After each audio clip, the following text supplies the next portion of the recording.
I had the pleasure of sitting down with the one, the only mayor of Miami, Leah Black. And today we share this never before aired or heard chat with Miss Black. Leah's been on our podcast before, so search the back feed. We had a great chat with Leah, and now we continue it. We talk all about it's. This is a standalone episode, but it's really good. We talk all about RHOM, her friendship with Jeff Lewis. We talk all about Jeff Lewis and Jeff and Jenni and Gage and all the boyfriends. We talk about it all.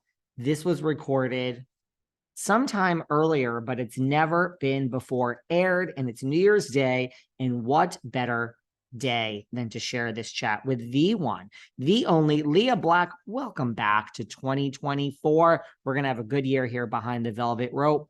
We are coming in with a bang next week.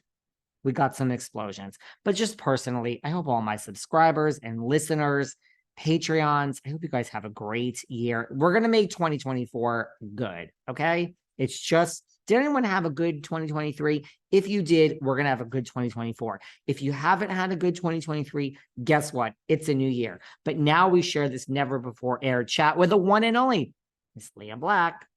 Take a few days off. It'll all work out. But once you cross that line, there's not going to be any going back. And she didn't listen to me.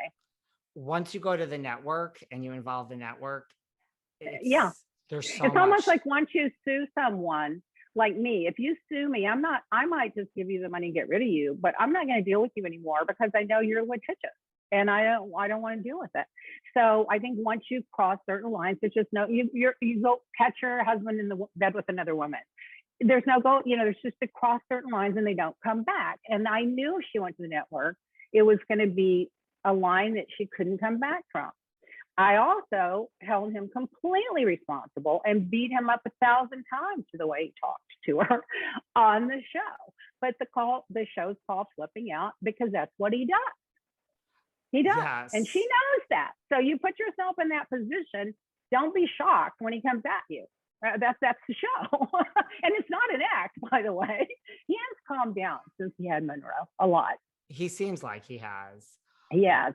Right. And once you go to a network and then there's liability, the network, listen, this is business. As a when you throw around words like wrongful termination or this or that, it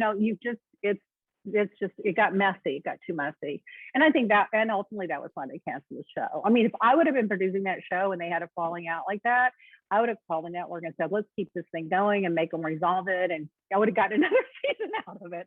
That's how I think, but it didn't work out that way. But who am I to have an opinion on it? I don't run the network. Well, maybe, Leah, you should be running a network in your spare time. Even though all the girls in the Miami show thought I did. I had all this power that I didn't have. I was like, I had all that power I didn't know. Who knew? Actually, I'm always the last to know. They really did think that you ran that show. What did. About, do you think they'll ever resolve this? I mean, I know he's tried, and I know they ran into each other at that restaurant. My prediction is, and I could be totally wrong, I have not spoken to her since all this went down. I have a feeling she and her husband will eventually move to Chicago. That's where his family is. And that's just kind of what I think. But I don't know. She's very close to her family and he's very close to his family. And she does a lot of stuff promoting the artwork of her nephew or someone that has some disability. And she's a very good girl, It's just unfortunate how it all ended. I think at this point, it would be up to her. I think Jeff's like, I reached out 2 or 3 times. She's not interested. I mean, I don't know. I don't think he would reach out again, but he might. Would you say, if you ran into her when you're in LA, would you? I'd go give her a big hug and tell her I love her and I miss her and I'm so sorry about how everything went down. And, a lot of people blamed me because they thought I was laughing at her. Well, what they didn't know, I was in the front seat. I couldn't see her in the back seat. I didn't even know she was crying. And I was laughing at Jeff because he was acting so histrionic over nothing, just making such a big thing of it. And then I got out of the car and ran and got her to the restaurant, made her get back in the car. And she came over to my house and cried for an hour afterwards. And I did everything I could to support her. I talked to her on the phone the next day for 2 hours on my way waiting for the flight to calm things down. I did everything I could to try to just let it cool down and then let them figure it out. But everyone was reactive. I didn't realize everyone came after you and thought you kind of escalated. Well, a lot of the audience thought that Wow. I didn't back her up. But you know, what is right. I mean, whether she did it or he did it, what's right's right and what's wrong is wrong. And there's a gray area, and it may just be my opinion, but I think it was pretty clear. Well, you say the show is called Flipping Out, which it is. It's because Jeff flips out. But has Jeff ever really flipped out on you? Because I can't see that, Leah. I think you would put him in his place. I would put him in his place. And so he hasn't really flipped out on me. However, we have had a couple of rounds where we kind of had small disagreements. And I have boundaries with people. That's just the way it is. And so if you cross the boundary, I'm going to put you in your place about it. And so I have had those confrontations with him, but I've also have an understanding with him. And I've told him this before. I am not going to be a fake friend. I am not going to tell you what you want to hear. But at the end of the day, if you're reasonable, we will always work it out, because I am always coming from what I think is in your best interest when I confront you with these things. And I really believe that. And if you don't take my advice and you don't agree with me, I'm going to cheer you on anyway. It was your choice. It is your life. But I'm not going to hold back my opinion if you ask me about something. And he's asked me about some things that he didn't agree with me about. You should also be a life coach in your spare time. I'm like giving you all these side jobs. I'm just thinking of I could be for everybody but myself. I'm really good at dishing out that advice, but I don't always take it myself. Me too. It's easy. It's easy from a distance. Advice. Yes. Yeah. And I just don't It's take easy my from advice. a distance. It really is. Yeah. What about Jeff and Gage are in a better place now. They're very amicable. They're getting along well with the baby. And I'm sure you've heard on the radio show, Jeff's planning on having another child with a surrogate, and he won't have a companion in that relationship because the way this one turned out, it was probably part of that. So yeah, I think they're in a good place. You know, Gage is also a very good person. They just don't see eye to eye on things. And sometimes Gage is right, and I have told Jeff that. And more often than not, Jeff is right, though. You know, he is. Now, I did see Jeff and the baby at a restaurant last time I was in LA. He couldn't have been more gracious. I mean, I went and sat with him for a few minutes. I gave him the biggest hug. I told him everyone loved him and not take any of this personal. It was just between him and Jeff, and no one was taking sides, even though it might appear that way, because I wanted him to know that Jeff has a bigger voice than he does and a bigger platform. And I felt like he may feel like he's being unheard and people just automatically side with Jeff. And that's not necessarily true. That's nice. I mean, I wanted to do that for him. Yeah, I wanted to take that tension out of the air. So if I see him, there's no tension, because I don't have anything but wonderful things to say about Gage.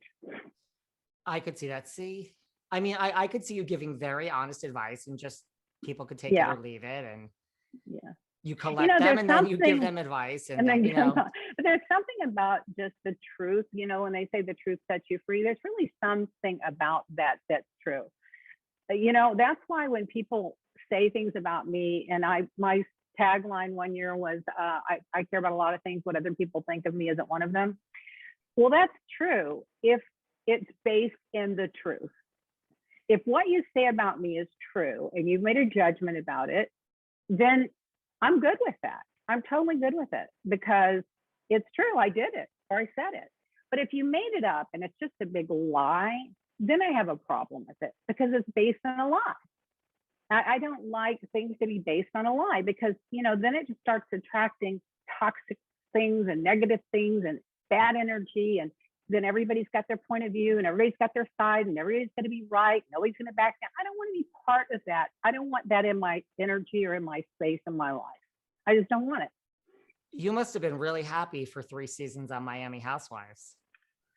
It was an issue for me because I always felt like that people would just make things up, and I don't like that. And I was never just going to go along with it. You know, some people just turn a blind eye, and I'm not going to do that. And even if they did or said something against the other person, it had nothing to do with me, I would always stand up for the underdog because I felt like they had, you know, that it was mischaracterized. And so I didn't make a lot of friends. You know, to make a lot of friends, you have to pick sides and pick teams and, you know, backstab and talk about people. That's just not my nature to do that. I will defend myself, you know, but I don't want, but I try to defend myself in a way that has integrity. And then at the end, everyone's made whole about it. But just to keep the fighting and the bickering and the this and the that, I think it's not sustainable. I think that was one of the reasons the show wasn't sustainable. I don't think it was based enough in organic, real relationships. I think it's going to be really interesting to see what happens when it comes back. Yeah, who knows? Are there any other Bravo celebrities that you are close with that we would be shocked to find out? Shocked to find. Well, I mean, a lot of them have come to my parties, like Lisa Rinna and Harry have come to my parties, and you know, Kelly Dodd stayed at my house, and I mean, Sonia and I went back. Sonia and I were friends before she was ever on New York. I met her at the Cannes Film Festival. I mean, that's been 20 years ago, maybe about 20 years ago. My son was just a baby, and we met there. And so if I'd have to think about it, but I've met Ramona a few times. You know, I've been friendly with some of them, but I wouldn't say we're close friends, but we're friendly.